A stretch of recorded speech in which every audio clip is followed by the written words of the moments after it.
TCC, então, vamos conversar primeiro sobre isso.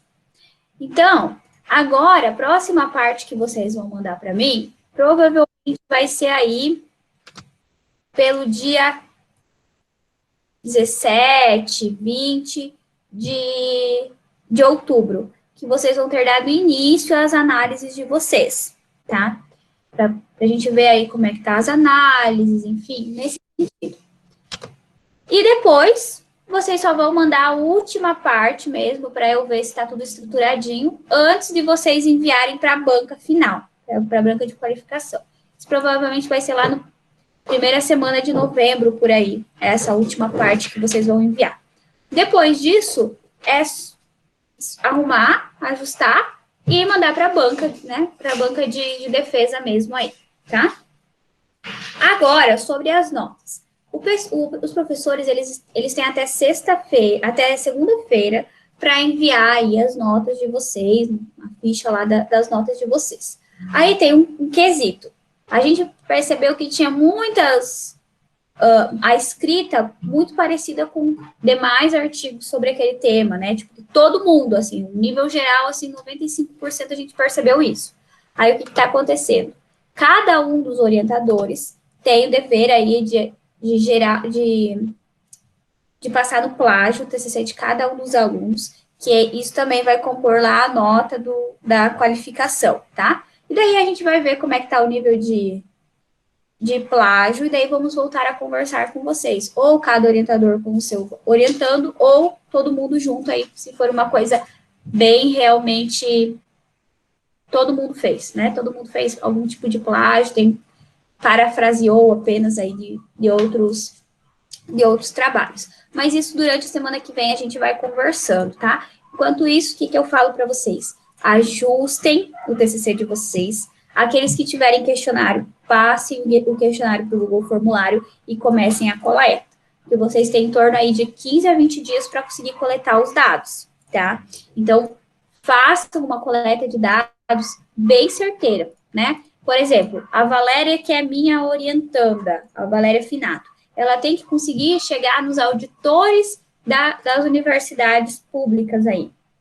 Então, tentar conversar com alguém que esteja lá na administração, que trabalha ali em algum, né, que é concursado em cada uma das universidades e mandar. E ficar batendo em cima, vai ter que ligar, vai ter que mandar e-mail 10 vezes no dia, se for preciso, porque a coleta de dados, ela é difícil. Ela não é fácil alguém parar no meio do seu dia, a hora que recebeu o questionário e responder o questionário. Aí, muito mais difícil é a pessoa chegar em casa, tomar banho, entrar no computador para responder o questionário. Então, é um processo lento, é um processo demorado. A gente ganha no cansaço, pessoal. A gente ganha de ficar ali em cima da pessoa. Então, quem tem questionário, pessoal, aqueles que podem, né, que querem e também que a empresa está trabalhando, queira deixar físico para depois tabular manualmente no Excel e não por formulário, dá uma pressão a mais, né? Faz com que ali na hora eles já respondam, depois entreguem para vocês dão tempo para ir buscar. Então, é uma coisa que dá para fazer. Mas, por exemplo, como que vai fazer isso? Quem for aplicar questionário para alunos, para graduandos, sendo que não tem aula. Não tem como você parar a aula de um professor, entregar o questionário, pedir para eles responder, deixar 15 minutinhos ali, coletar o questionário. Então, não é assim, não é dessa forma, não está tão fácil esse ano. Então, por isso que a gente precisa se programar para correr atrás da coleta de dados. Até porque, se eu não tenho coleta de dados, eu não tenho resultado para analisar, para discutir, enfim, para concluir meu trabalho. Então, agora, é insistência. É chato ser pesquisador nessa parte? É muito chato, porque a gente depende dos outros para conseguir concluir o nosso trabalho. Mas é um trabalho de formiguinha. A gente vai todos os dias correndo atrás, enchendo o saco, pedindo, repetindo, para que as pessoas consigam, para que as pessoas respondam, nos deem um retorno, então, sobre o nosso pedido, né, o nosso questionário. E quem for fazer entrevista, vamos dizer assim, que está mais fácil. Grava pelo Meet, combina, manda o WhatsApp, liga, combina, então tal dia eu te mando o link e a gente faz a entrevista. Daí pega e grava pelo Meet, pelo Zoom, né?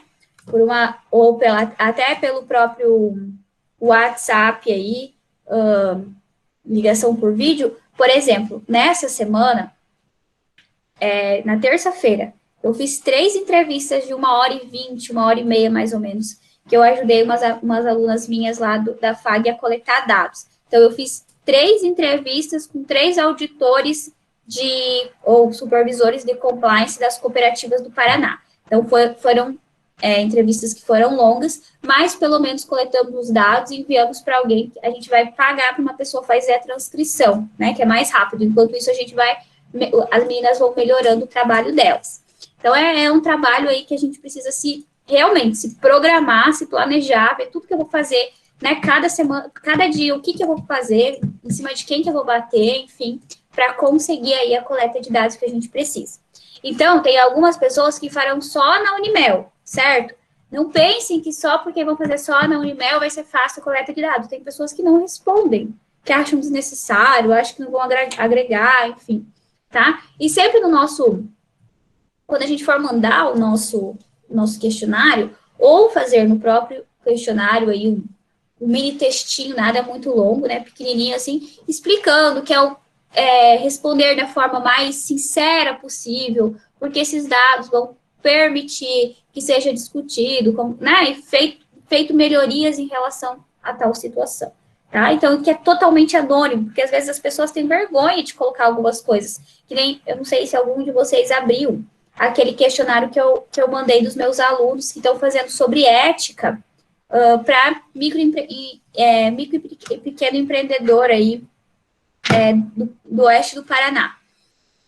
O deles bem extenso, o questionário deles, é bem extenso, mas é bem legal, inclusive, né, vamos dizer assim, bem completo. E a gente teve que colocar lá que era uma discussão, que nós iríamos também fazer uma crítica ao governo, né, em relação às altas taxas tributárias e a pouca volta de investimento em infraestrutura, segurança, enfim. Então, como se eles pudessem confiar e deixar bem claro que é uma coleta de dados de 500 respondentes e que todos eles serão analisados em conjuntos. Então, tem total anonimato, não vamos fazer uma análise individual para cada respondente. É tudo junto, é um globo. Então, é bem importante deixar isso bem claro, de uma forma bem sucinta aí no nosso questionário. Ou na hora que a gente envia o e-mail, ou então quando eles abrem o questionário, ter um pequeno textinho falando sobre isso. Beleza? Alguma dúvida em relação ao TCC? Ou a gente pode começar a aula de avançado? Ah, só uma coisa antes. Vocês estão me pedindo sobre as notas.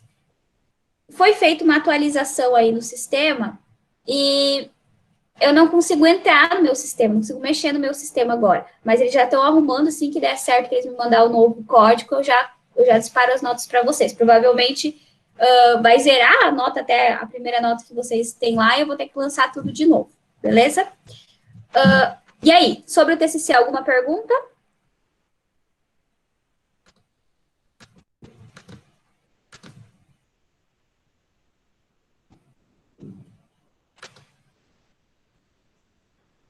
Posso mandar. Eu mando para vocês sim, daí só que tá tudo bem para vocês se eu mandar um único arquivo com a nota de todo mundo? Que eu não vou mandar uma para cada um, né? Por mim, pode. Senão eu vou ficar o dia inteiro mandando. Então tá, beleza, pessoal. Se for só isso, não tiver dúvida sobre o TCC, então a gente vai entrar aí na nossa disciplina de avançado. Posso começar a aula de avançada? Tá tranquilo?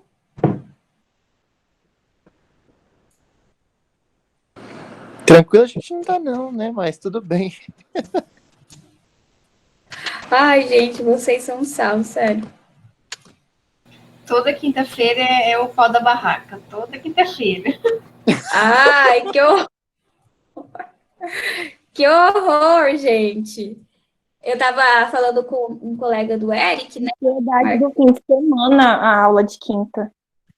Oi? É a ansiedade que dá no fim de semana, a aula de quinta. A gente fica mal o resto da semana. Tá chegando Ai, credo! Meu Deus!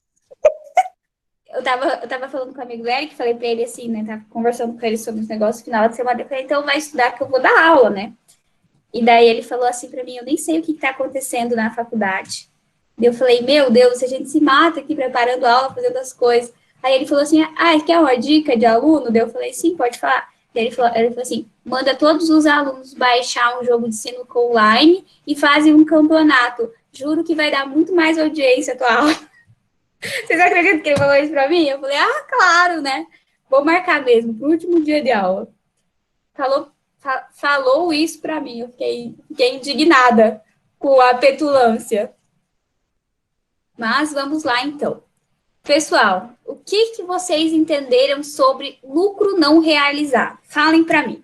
Falam, escrevam, enfim. Pode ser bem sucinto, bem direto. Falem para mim o que vocês entenderam como lucro não realizado. Eu entendi que é a mercadoria transmitida de uma controladora para uma controlada e que ainda não foi feita uma venda para terceiro. Então, ela gerou lucro. Isso aí mesmo. Então, pessoal, o que é o método de equivalência patrimonial?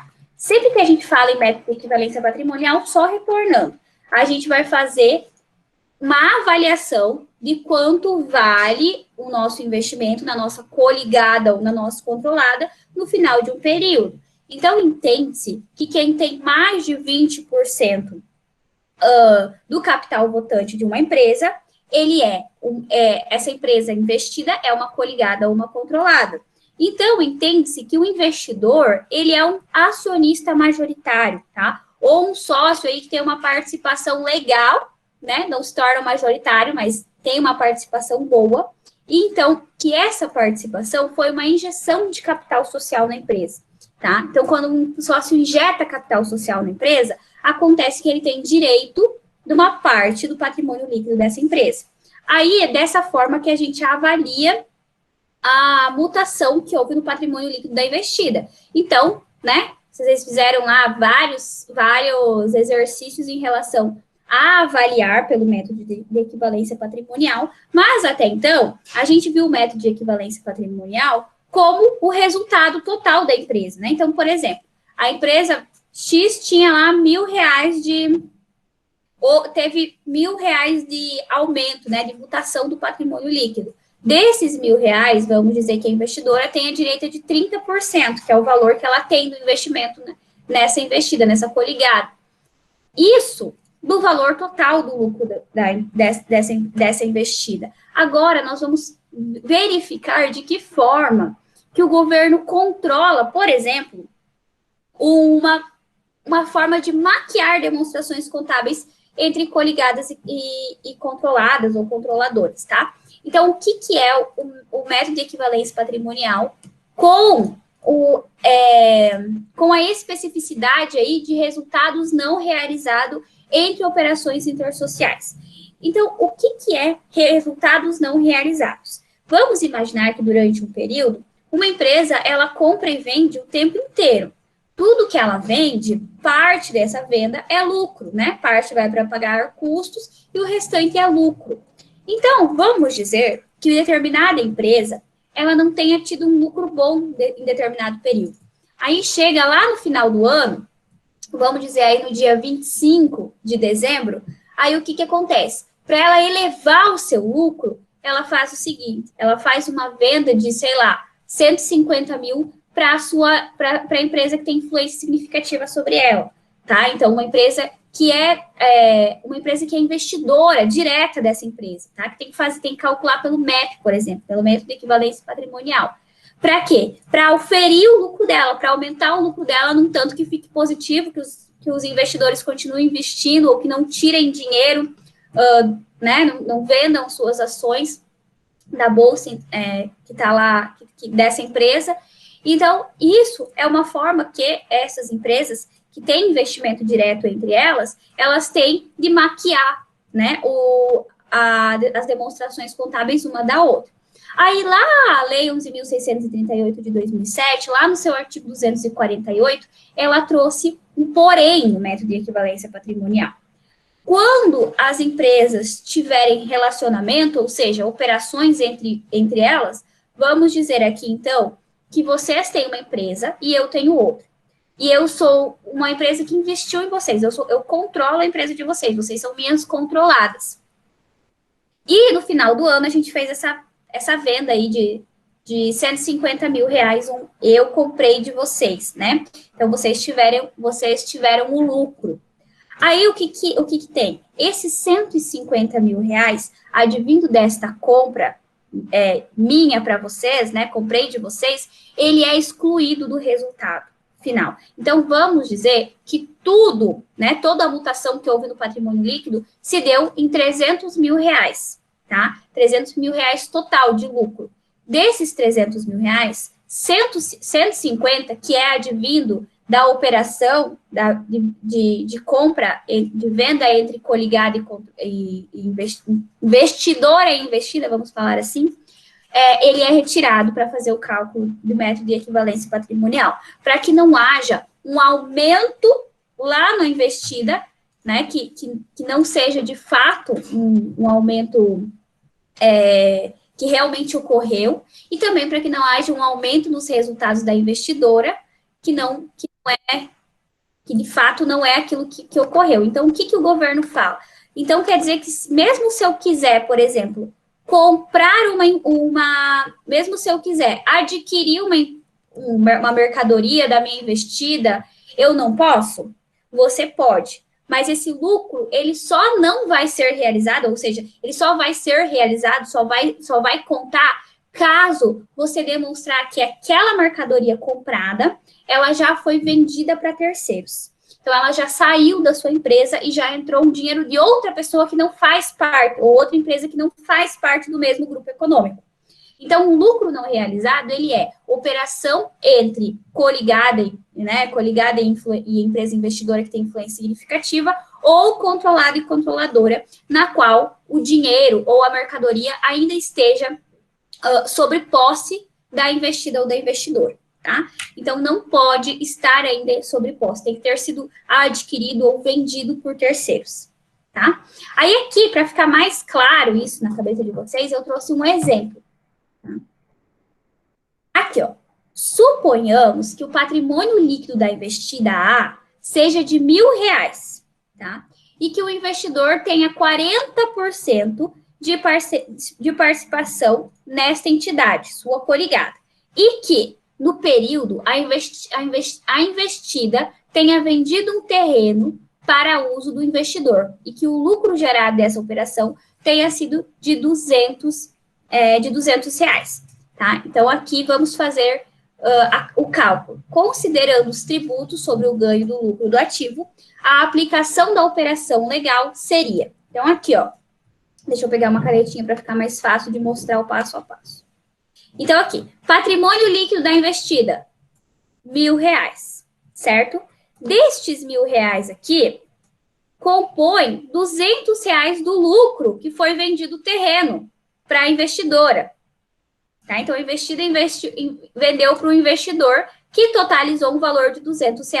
Esse valor de R$200, ele precisa ser excluído desse lucro, ele precisa ajustar o lucro, para que daí sim faça o método de equivalência patrimonial, para que daí sim calcule o método de equivalência patrimonial. E isso, pessoal, esse cálculo dessa forma aqui, ele precisa ser apresentado em notas explicativas, para que o investidor, ele saiba que esse valor aqui de lucro, ele pode ser que, de fato, a investida não recebeu, tá? Pode ser que, de fato, seja uma operação para maquiar dinheiro, porque...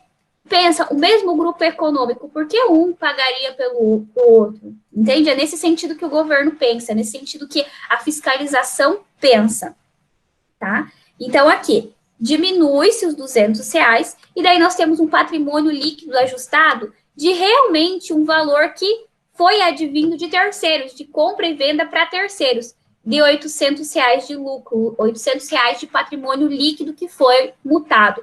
Então, sobre esses R$800, calcula-se vezes 40, que é a porcentagem do investidor, que vai dar um total aí de R$320 de aumento do investimento do investidor.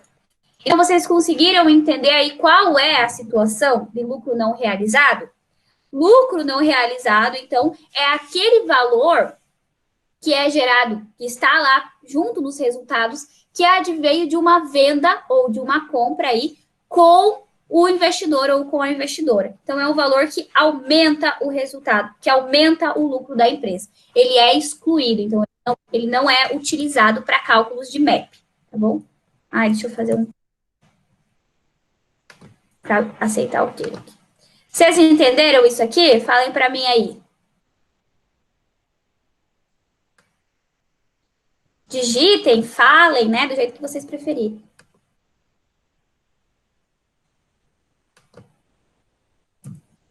Isso é um não? Sim, entendeu. E os demais? Sim. Vitinho, Águida, Márcia, Eduardo, Daniele, William, Wellington. E vocês, entenderam? Sim, professora. Beleza. Então, assim, pessoal, pensem, sempre quando a gente falar em lucros não realizados, pensem sempre nessa possibilidade que realmente há um grupo econômico de um vender para o outro para aumentar o lucro do outro. Só que, de fato, esse valor não vai ser destinado para a investida ou para o investidor. Tá? Então, pode haver isso. Por isso que é excluído para fins de cálculo de equivalência patrimonial. E também para fins de relatar isso em notas explicativas para que o investidor externo, que somos nós, por exemplo, não cairmos em algum golpe, né? De maquiar mesmo demonstrações contábeis por meio da investida e da investidora. Tá? Então, aqui eu vou ler para vocês uma citação que é da lei, que ela é bem clara, ó. Não serão computados os resultados não realizados. Então, sempre que a gente falar em resultados não realizados, entende-se que aquele valor que foi, por exemplo, eu comprei da minha investida 50 computadores, tá? Comprei porque é o que eles vendem lá, né, na minha investida. Lucro não realizado quer dizer que esses 50 computadores ainda estão ainda estão na minha empresa, ainda compõem lá o meu estoque. Então, isso é um lucro não realizado. Só será realizado caso eu vender esses 50 computadores para o externo, se eu vender esses computadores para terceiros. Se não, se continuar na minha empresa, entende-se como lucro não realizado, tá? Aí aqui, lucros não realizados decorrentes de negócios com a companhia ou com outras sociedades coligadas a companhias ou por elas controladas. Então, sempre será excluído em caso de que apareça lá como um resultado não realizado. Então, apareceu o nome resultado não realizado, aí vocês entendem que é preciso excluir aquele valor que é um lucro advindo, ou resultado advindo da venda entre as sociedades coligadas ou controladas. Tá? Prof, é tipo a matriz e filial, por exemplo? Ou não? Isso, é tipo vender para uma matriz e uma filial, só que no nosso caso aqui, a gente está falando sobre aquele tipo de investimento que é coligada e controlada, que na verdade não é um... Sim, mas é, por exemplo, assim, a matriz passa para filial e só depois que a filial vender para terceiros, para o cliente final, que vai ser contabilizado. Isso, pode pensar assim, é bem assim mesmo, tá? Mas pode ser operação inversa também, tá? Aí, pessoal, aqui vai ter uma pergunta para vocês do que é o lucro não realizado lá nos questionamentos. Aí, aqui está exatamente o que eu expliquei para vocês nessa parte aqui, tá? Então, eu só trouxe a lei e escrevi com as minhas palavras para ficar mais fácil de entender. Aí, aqui eu coloco o que a Lei 11.638 entende como lucro não realizado. E aqui eu coloco de que forma, né, que, portanto, tem que fazer a eliminação desses lucros não realizados antes de desenvolver o MEP, o método de equivalência patrimonial. Então, para ficar mais claro aí, porque tem gente que entrou depois, vamos fazer uma questão juntas, daquelas que está lá no nosso Classroom. Baixem aí, quem não baixou, e abram para a gente fazer juntos. Vou fazer aqui mesmo. Ah, não, se eu fizer aqui é capaz de ficar salvo para vocês. Então, deixa eu abrir aqui.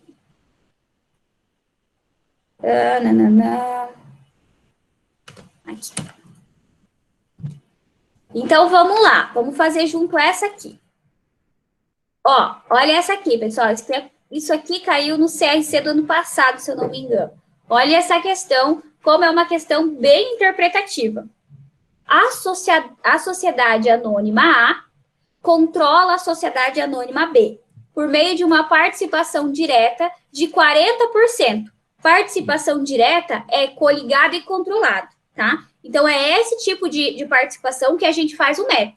Participação indireta é, por exemplo, eu ir lá comprar 20% de ações preferenciais que não me dão direito a voto e que muito menos me tornam uma coligada ou uma controladora ou uma empresa de influência significativa. Então, aqui, eles já pegaram parte dos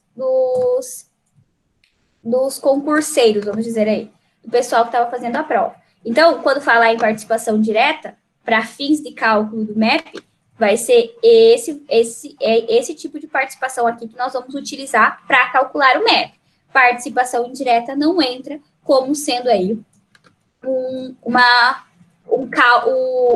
investimento para fins de cálculo do método de equivalência patrimonial, tá? Aí é que ele explica. Em 31/12/2015, a sociedade anônima B apurou um lucro líquido de 200 mil, dos quais 50 referem-se a lucros com venda de mercadorias para controladora. Aí aqui, ó. Então, aqui eu já entendi. Se eu fosse fazer, nesse momento, se fosse até aqui o exercício, o que eu ia fazer?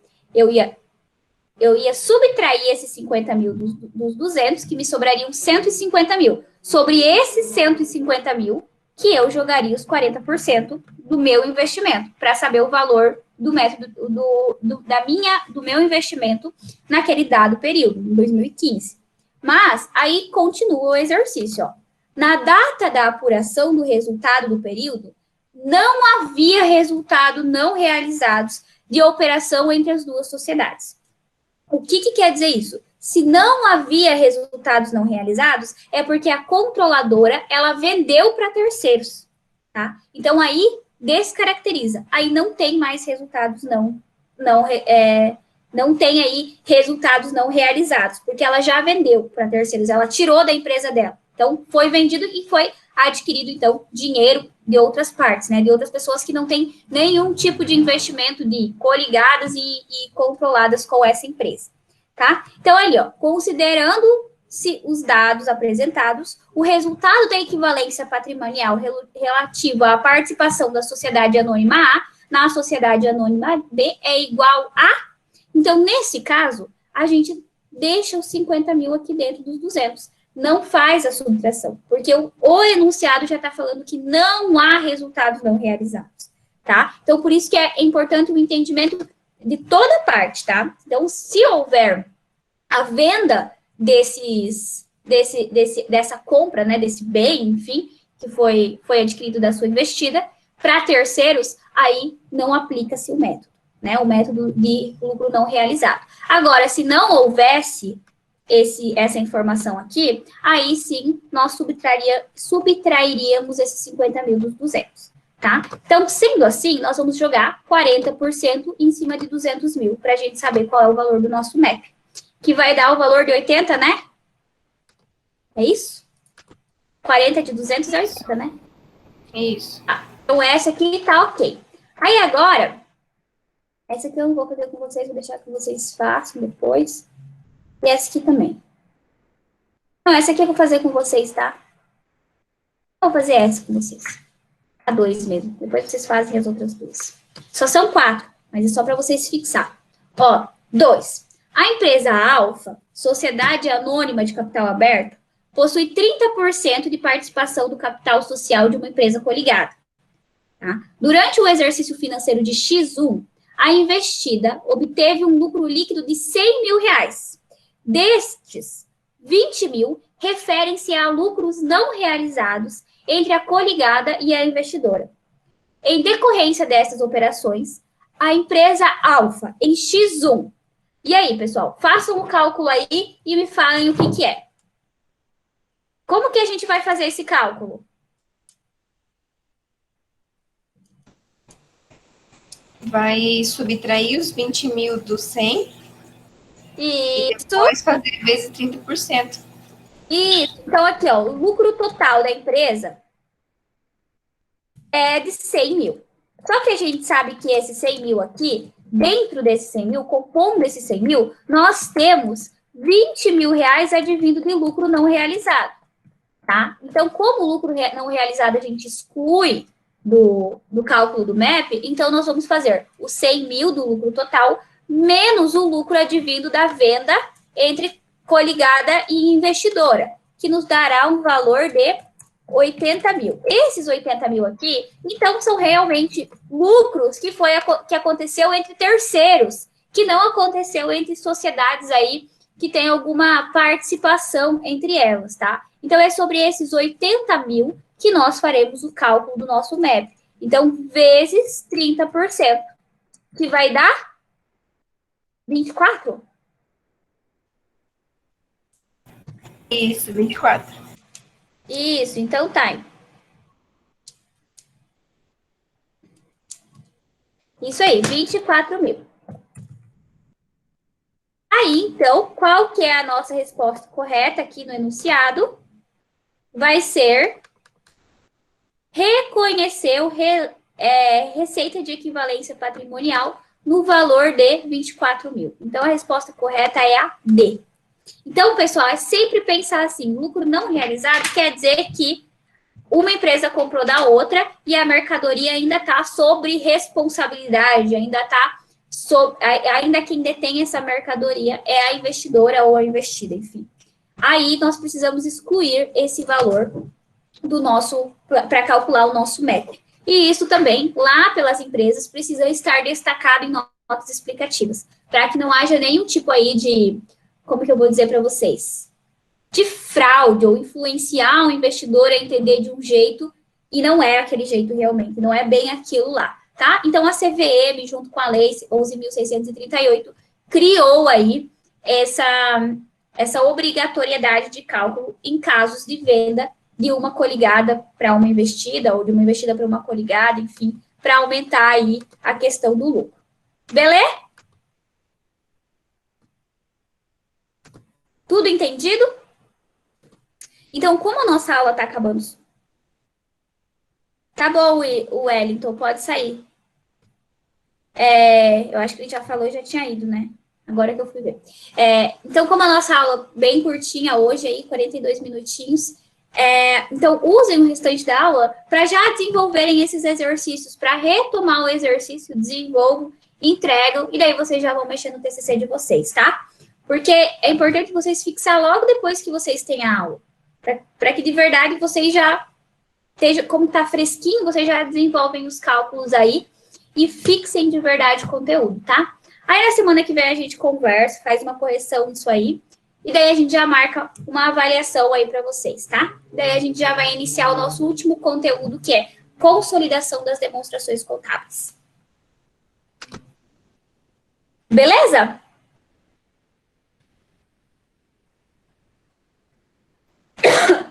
Beleza, sobra, professor, que Beleza. falta dinheiro. Então tá. Então, tranquilo. Vamos desligar, então. Eu, assim que o Gmail me mandar o link, eu já posto para vocês no YouTube, tá? Boa noite, pessoal. Cuidem-se, desenvolvam rapidinho aí, já desenvolvam agora a atividade para fixar e façam o TCC de vocês. Arrumem o TCC, coloquem no Google Formulário, comecem a coleta de dados, tá? Boa noite, então. Bom final de semana para vocês. Boa noite. Boa noite.